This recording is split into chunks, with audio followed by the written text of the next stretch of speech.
Bismillahirrahmanirrahim. Assalamualaikum warahmatullahi wabarakatuh. Perkenalkan, nama saya Risma Nadifa Amalia, NIM 2011-0501-0027.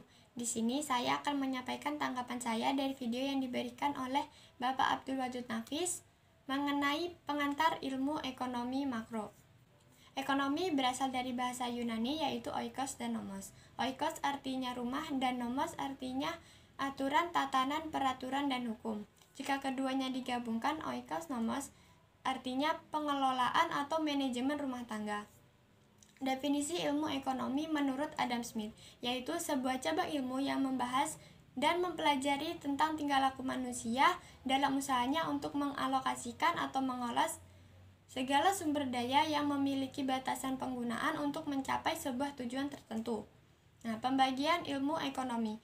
Yang pertama yaitu ilmu ekonomi deskriptif, yaitu kajian yang memaparkan secara apa adanya tentang kehidupan ekonomi suatu daerah atau negara pada suatu masa. Misalnya, ekonomi Indonesia pada era Orde Baru. Yang kedua yaitu ilmu ekonomi terapan, cabang ilmu yang membahas secara khusus tentang penerapan teori ekonomi pada suatu rumah tangga produksi.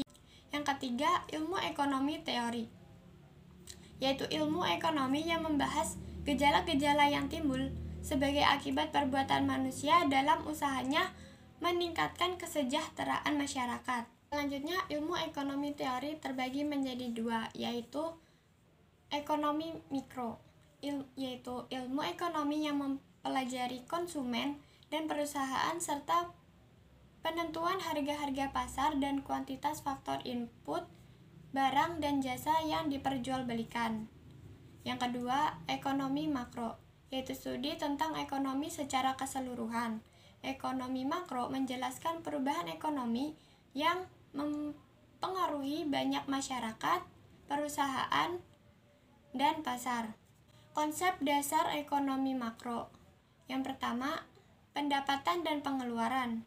Kedua, pengangguran. Ketiga, uang dan fungsinya. Keempat, inflasi dan deviasi. Kelima, permintaan agregat dan penawaran agregat. Keenam, keseimbangan IS dan LM. Dan yang terakhir yaitu ekspor dan impor. Perbedaan ekonomi mikro dan makro. Jika dilihat dari ketenagakerjaan, ekonomi mikro ini kebutuhan tenaga kerjanya dalam suatu perusahaan, sedangkan ekonomi makro kebutuhan tenaga kerja secara keseluruhan. Dilihat dari konsumsi, ekonomi mikro itu konsumsi secara individu, sedangkan ekonomi makro konsumsi negara.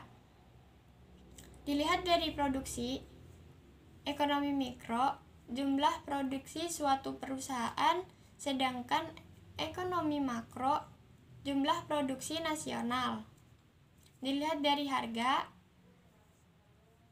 ekonomi mikro harga setiap barang atau jasa, sedangkan ekonomi makro harga barang atau jasa secara keseluruhan. Sekian dari saya, kurang dan lebihnya mohon maaf. Hadza wallahu yar'ana wa yafadna walhamdulillahirabbil alamin. Wassalamualaikum warahmatullahi wabarakatuh.